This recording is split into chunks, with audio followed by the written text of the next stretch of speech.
একটি শিক্ষার্থী যাতে খেলার মাঠে থাকে এবং খেলার মাঠে থাকার মাধ্যমে তারা কিন্তু সেই ডিভাইস থেকে দূরে থাকবে, তারা মাদকের যে করাল গ্রাসে আক্রান্ত হয়ে আমাদের যুব সমাজ ধ্বংসের পথে চলে গেছে, সেই শিক্ষা থেকেও কিন্তু তারা দূরে সরে আসবে বলে আমরা দৃঢ়ভাবে বিশ্বাস করি। পাশাপাশি আপনারা জানেন যে আমাদের ইতিমধ্যে আমি বলেছি যে আমাদের বাংলাদেশে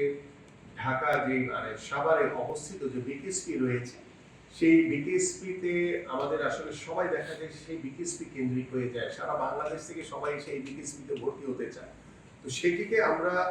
আরো সারা বাংলাদেশের প্রত্যেকটি বিভাগে ছড়িয়ে দেওয়ার জন্য ইতিমধ্যে যেটি বলেছি যে আমি আমাদের মহাপরিচালক যে ডিজি রয়েছেন আমাদের বিকেএসপি, তাকে নির্দেশনা দেওয়া হয়েছে যে প্রত্যেকটি বিকেএসপির কোথায় কোথায় আমাদের কি কি করণীয় রয়েছে, কি কি ফ্যাসিলিটিস দরকার, কি কি সুযোগ সুবিধা দরকার, সেগুলো আমরা যাতে করে আমরা সেই বিকেএসপি গুলোকে যাতে সচল করতে পারি। কারণ আমরা অবকাঠামো তৈরির চেয়ে আমরা যেগুলো আমাদের রয়েছে প্রতিষ্ঠান, সেগুলোকে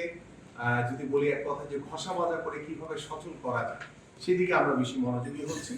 পাশাপাশি আমাদের গ্রামীণ জনপদের কথা বলেছি এবং বিশেষ করে যে বিষয়টিকে আমরা সমানভাবে গুরুত্ব দিতে চাই, যারা আমাদের সুস্থ ক্রীড়াবিদ রয়েছে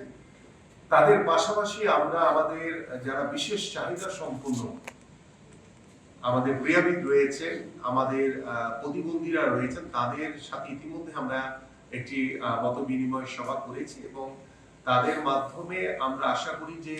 প্যারা অলিম্পিক বা স্পেশাল অলিম্পিক বা স্পেশাল যে খেলাগুলো হয়ে থাকে সেখানেও আমরা সুস্থ ক্রীড়াবিদদের পাশাপাশি সেই খেলাগুলোকে সমান গুরুত্ব দিচ্ছি এবং আমাদের যারা ক্রীড়া ভাতার আওতায় আসবে তারা কিন্তু এখানে সবাই রয়েছে।